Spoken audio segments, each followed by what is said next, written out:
سنائیں آپ کو؟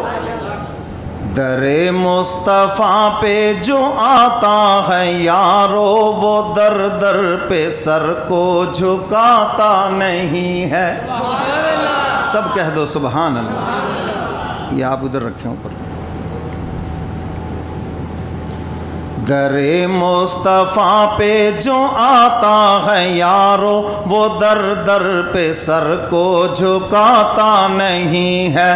نبی کا ہے فرما عبادت خدا کی. عبادت کس کی کرنی ہے؟ چاہے نفلی ہو چاہے بدنی ہو، کوئی بھی عبادت ہو کس کی کرنی ہے؟ جسمانی عبادت ہو چاہے مالی عبادت ہو، یہ سب عبادتیں کس کے لیے؟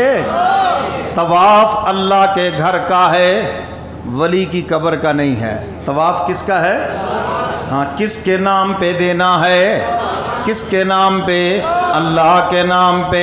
در مصطفیٰ پہ جو آتا ہے یارو وہ در در پہ سر کو جھکاتا نہیں ہے.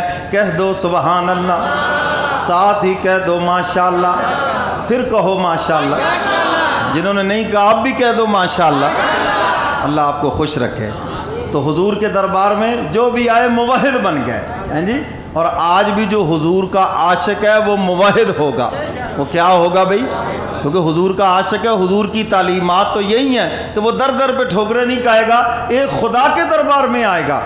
در مصطفیٰ پہ جو آتا ہے یارو وہ در در پہ سر کو جھکاتا نہیں ہے. نبی کا ہے فرما عبادت خدا کی، وہ شیطان کو اپنا بناتا نہیں ہے. اے نبیوں نے توحید ہم کو سکھائی، جسم اپنا پتھروں سے زخمی کرا کر. وہ کہتے تھے لوگو پڑھو لا الہ، پڑھ لو. وہ کہتے تھے لوگو پڑھو لا الہ، خدا کے سوا کوئی داتا نہیں ہے. یہ ہے نبیوں کی تعلیمات. پتھر کھا کر اللہ کی توحید مخلوق کو سمجھائی ہے. اور جو توحید بیان کرے گا تو سننا تو کچھ نہ کچھ پڑے گا. سمجھ آئیے بات کہ نہیں؟ ہر طرف سے حضرت صاحب نہیں ہوتی پھرے گی، بلکہ پھر بڑے بڑے کیچڑ بھی اچھالیں گے.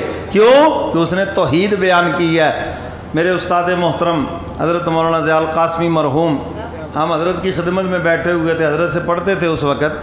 تو ایک حضرت کا شاگرد آ گیا، کہنے لگا جی حضرت فلاں گاؤں میں امامت خطابت ہے، بڑے چرچے ہیں میرے. حضرت سنتے رہے، بڑی تعریفیں کرتے لوگ، واہ واہ بڑی خدمت. حضرت سنتے رہے اور جب اس نے بات مکمل کی فرمایا لگتا ہے توحید بیان نہیں کی. اگر توحید بیان کی ہوتی تو نبیوں کو پتھر پڑے ہیں، تو کس بات کی مولی ہے؟ انبیاء علیہ الصلوۃ والسلام کو وطن چھوڑنے پڑے توحید کی بنا پر. اور حضور علیہ الصلوۃ والسلام کے سامنے ابو جہل پارٹی یہی تو مسئلہ لائی تھی. کچھ آپ ہمارے خداؤں کی مان لیں، کچھ ہم آپ کے خدا کی مان لیں گے. کچھ لو کچھ دو، کمپرومائز کر لیتے ہیں. ہمارے 360 خدا ہیں. آخری انہوں نے یہ کہا چلو ایسا نہیں تو کم از کم اتنا ہی کر لیں، 360 خداؤں کی نفی نہ کریں، ان کو کچھ نہ کہیں، صرف اپنے خدا کی بات کریں. مگر کلمہ شروع کہاں سے ہوتا ہے؟ کبھی غور کیا ہے؟ کوئی الہ نہیں، کوئی الہ نہیں. فرمایا نفی پہلے کرو، اس بات بعد میں ہے الا اللہ، صرف ایک اللہ ہے. پہلے نفی کرو سارے جھوٹے خداؤں کی. سمجھ آئیے بات کہ نہیں؟ کاش ہمیں بھی یہ راز سمجھ آ جائے.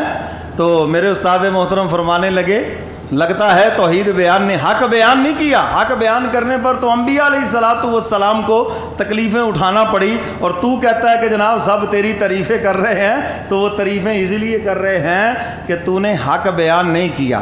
تو جو بھی توحید اور مسئلہ حق بیان کرے گا حالات کا سامنا کرنا پڑے گا. تو گھبرانا نہیں چاہیے، اللہ بھی دیکھ رہے ہیں یہ میرے لیے کر رہا ہے، پھر اس کی مدد بھی براہ راست آتی ہے. در مصطفیٰ پہ جو آتا ہے یارو وہ در در پہ سر کو جھکاتا نہیں ہے، نبی کا ہے فرما عبادت خدا کی، وہ شیطان کو اپنا بناتا نہیں ہے، بشر خود خدا نے کہا ہے نبی کو شہادت میں ہے عبدہ و رسولہ۔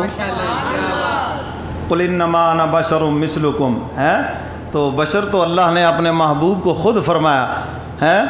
بشر سے یہاں کیا مراد ہے کہ وہ بشروں کے سردار ہیں جی، وہ ایسے بشر کہ ساری کائنات اس کا مقابلہ نہیں کر سکتی۔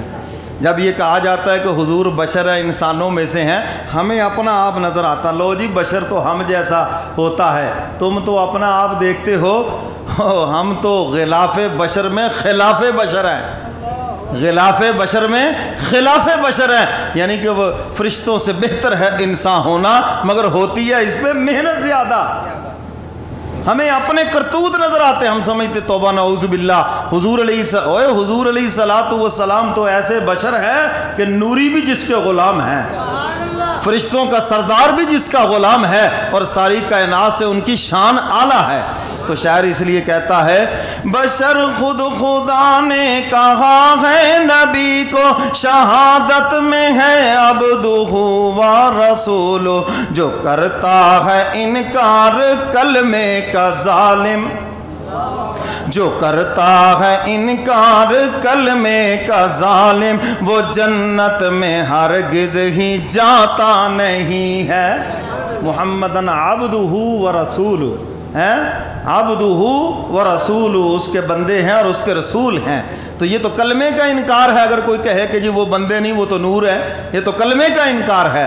جو کرتا ہے انکار کلمے کا ظالم، وہ جنت میں ہرگز ہی جاتا نہیں ہے، در مصطفیٰ پہ جو آتا ہے یارو وہ در در پہ سر کو جھکاتا نہیں ہے، ادب کر بے ادبی سے باز آ جا ورنہ محمد کا دیدار ہرگز نہ ہوگا، صلی اللہ جو ہوتا ہے عاشق وہ جاتا ہے در پر، عاشق خود چل کے جاتا ہے، یہ وہ محبوب سے کہنے جی آپ ہی آ جائیں، جو ہوتا ہے عاشق وہ جاتا ہے در پر، نبی کو وہ گھر گھر بلاتا نہیں ہے، جو ہوتا ہے عاشق وہ جاتا ہے در پر، نبی کو وہ گھر گھر بلاتا نہیں ہے، ادب کر بے ادبی سے باز آ جا ورنہ محمد کا دیدار ہرگز نہ ہو ہوگا، جو ہوتا ہے عاشق وہ جاتا ہے در پر، نبی کو وہ گھر گھر بلاتا نہیں ہے، نبی کا ہے فرما عبادت خدا کی، وہ شیطان کو اپنا بناتا نہیں ہے۔ تو میرے محترم سامعین،